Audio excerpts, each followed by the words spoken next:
Hey everybody, welcome to GMG Review. Today we're taking a look at the Kill Team Kommandos Datacard pack, which was kindly sent as a complimentary review copy by Games Workshop, and which represents the 2024 rules set for this legacy kill team that was first put out in Kill Team Octarius, which is kind of like where this edition of Kill Team came from and started. So let's talk about the Kommandos.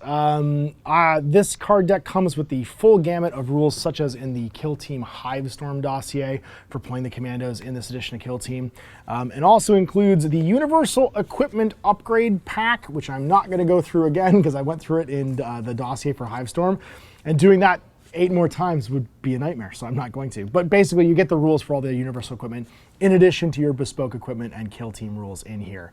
You're not missing anything from what comes in a dossier. This is just it in tarot size card form. And I will say it's way easier to play with this than it is to play out of the dossier book. And I wish Hivestorm, they may release them, but I wish there was a card pack like this, which may come out eventually if those kill teams get released by something separate for that set of kill teams, because I love having these cards in front of me.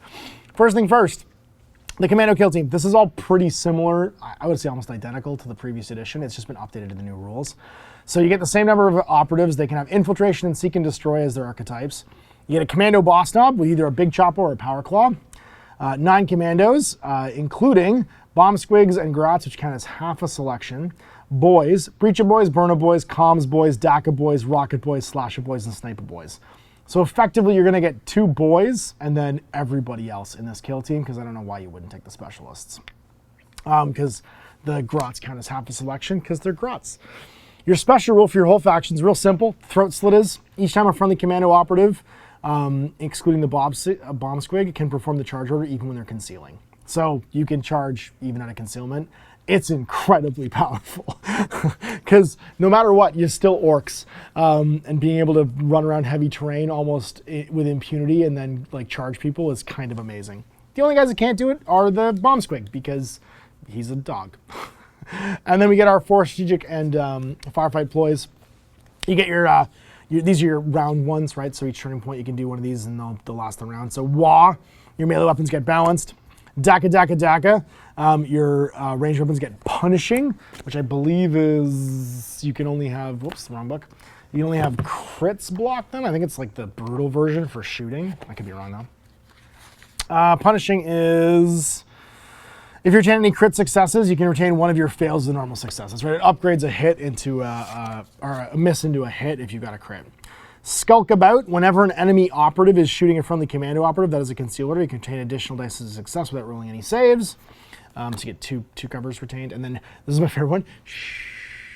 Each friendly commando operative that's not a valid target for enemy operatives or has a concealed order and is more than 6 away can immediately perform a free dash action. You can't use this point in the first turning point. Basically, everybody who's still hiding gets the dash around it. It's very cool. And then your firefight ploys, you get cunning but brutal. Use this firefight ploy when a friendly commando operative has a concealed order, is fighting during an activation in which it made a charge.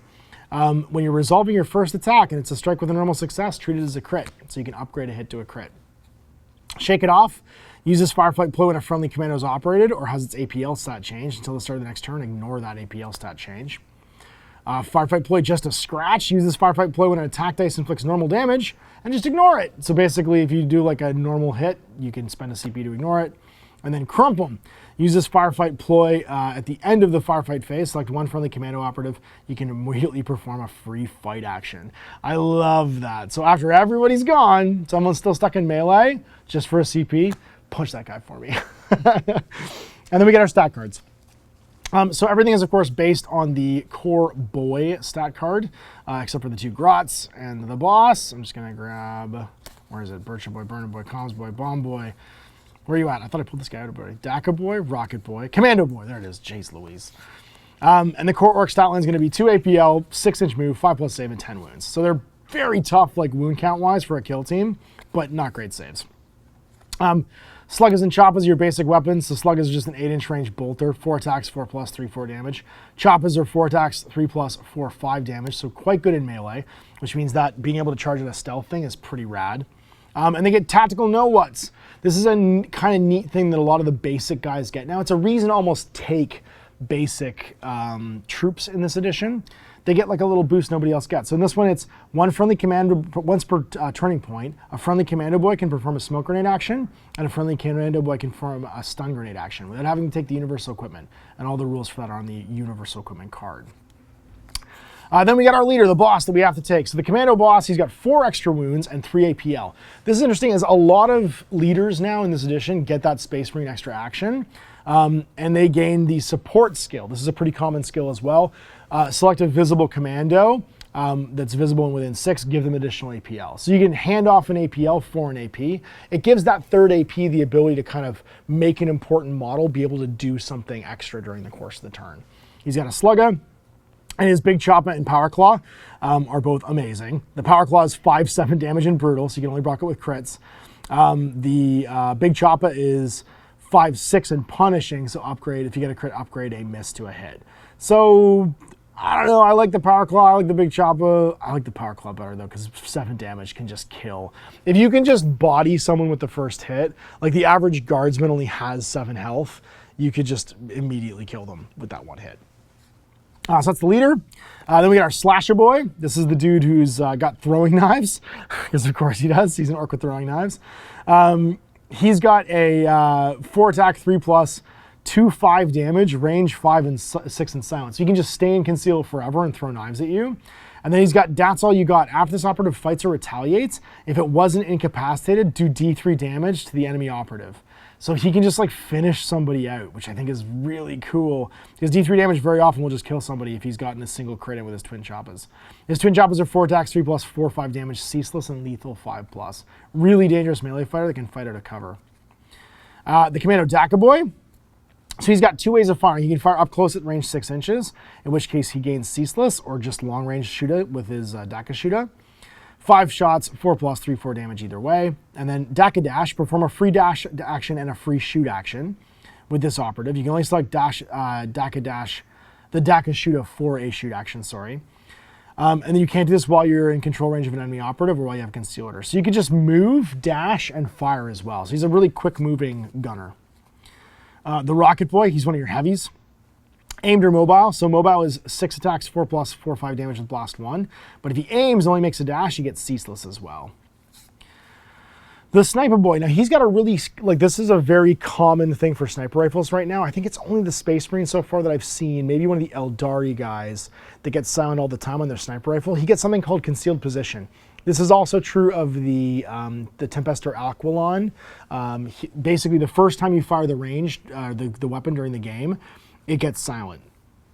If you fire it later on, it loses concealed position and silence. So like, it's 5 shots, 3+, 3/3 damage, devastating 2, and heavy all the time. And the first time you fire it, you can do it out of conceal. Then you can also do sweeping with your scope big shooter. So 5 shots, 3+, 3/4 damage, heavy, and torrent 1. Your Breacher Boy, I love this guy. He makes doors with breach. So for 1 AP, place one of your breach markers within this operative's control range as close as possible to a terrain feature within control range of it. Whenever an operative is within 1, it treats that part as accessible. You make a door, basically. And this operative can perform this action during the charge or reposition action and do it for 1 less AP. Any remaining move distance can be used after it does so. So basically, if you're starting your turn next to a wall, spend the AP and get the free like door marker, or you do this for 0 AP while you make a move and you just run through walls like the Kool-Aid Man. It's so cool. His Breacher Ram's still an awesome melee weapon, 4 attacks, 4+, 5/5 damage, brutal, severe, and shock. So shock is you're going to lose an APL. It's kind of like a stun thing. Severe means that one of your hits gets upgraded to a crit if you don't get any crits. And then brutal, of course, means that only crits can block your damage. Burna Boy, it's got a Burna, so it's a flamethrower, 8-inch range. If you want to do it standard, saturate, so no cover saves, retained, and torrent 2 inches, 2+, 3/3 damage with 4 shots. If you deluge it though, it gets saturate and seek light, so you can't retain any saves at all. The range is only 4 inches. So no torrent on that one. And then the Comms Boy, he's got his Shaka pistol, which is very funny. It only does 1 damage base and no crit damage, but it does devastating 2. It's like a giant taser. And then severe, so again, upgrading hits the crits and stun. So as long as you hit once with a 4+, you do devastating 2 damage. And the stun is going to be, again, you lose an APL. Shock is you lose a defense dice or an attack dice, I believe it is. One gets canceled by that. I think I was mistaking shock for stun a second ago. Shock is... each time you strike with a crit success in each sequence, also discard one of your opponent's resolved normal successes. That's right. So yeah, if you hit someone with shock with a melee weapon, one of their attack dice that was a normal success just goes away.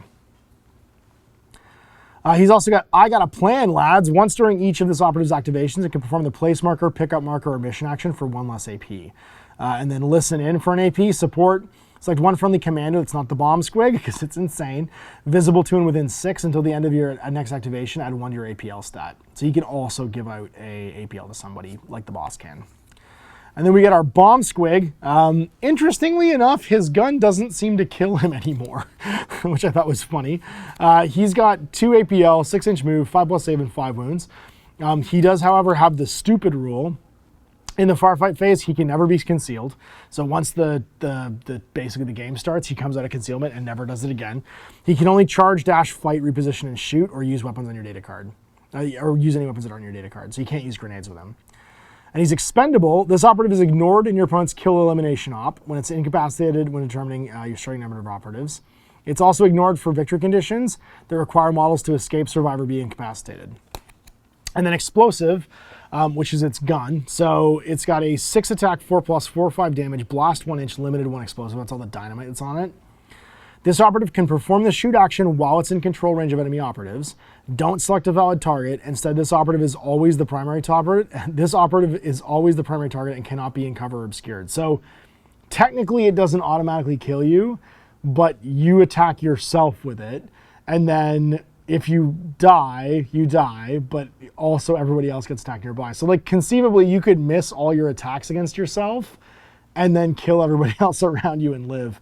And then finally, boom, whenever this operative is incapacitated during a battle in which it uses explosives, roll a d6, or 2d6 if you wish. If anyone's a 4+, perform a free shoot action, then remove it. So like, if you died, like if something melees you and you die, you then can go off on a 4+. And then you got your Commando Grot. He's got the same stat line as the other one, so 2 APL, 6-inch move, 5+ save, and 5 wounds. He's got a Grot Choppa, 3 attacks, 5+, 1/4 damage. And he's a sneaky Zogger. This operative can't have an engage order. Whenever this operative is in cover, it cannot be selected as a valid target, period, even with Vantage Terrain. And then Grappling Hook for 1 AP. Select a visible point of terrain feature on this battlefield, remove this model and set it up within 1 to that point. This operative cannot perform the operate hatch during that action, because you basically just like Batman yourself over there. This is treated as a reposition action. This operative cannot perform this action while it's in control range of an operative, or during an activation in which it performed the charge or fallback action. So you can't like move into melee with it, but you can Batman around. And that's it. Then we get our bespoke equipment. So you get harpoons. This weapon can fire a barbed, sharp projectile that doesn't kill outright, but prevents them from moving. So it's range 8, lethal 5+, and stun. 4 attacks, 4+, 4/5 damage, but you can't give it to the bomb squig in the garage. It's actually really cool for the boss. It's range 8, but lethal 5+ on 4 shots with stun, and it's got a really high damage stat. This is the only one that anyone can do that's only once per turn. So it's kind of like a grenade, but anyone can use it. Like everybody has these harpoons. Choppas, so friendly commandos that don't already have a choppa gain a choppa, so all your DACA boys and stuff gain a choppa. Faction equipment, collapsible stocks, add 4 inches to the range rep of all of the following: DACA shooters, short range, shotgun pistols, and sluggas. So all the basic boys get a 12-inch slug all of a sudden. And then dynamite. Once per battle, a friendly commando operative that's not the bomb squig or grot can use the following weapon. 5 attacks, 4+, 4/5 damage, range 4 inches, blast 1, heavy, reposition only, and saturate. So you get a cool stick of dynamite that you can throw once per battle. So a neat little additional piece of upgrade. And that's it. That is the commandos. So again, honestly, if you were going to play Kill Team for the first time, this is one of the better kill teams to start with. They have a nice simple faction rule. Their strategic and firefight plays are relatively simple as well, and they're really straightforward. This is also one of the teams where you might be wanting to use universal equipment, because the dynamite and the choppas, honestly, I don't know if I'd use. Choppas are handy for having on the shooting models in this team. Like this gives choppas to all of your like burner boys and stuff like that.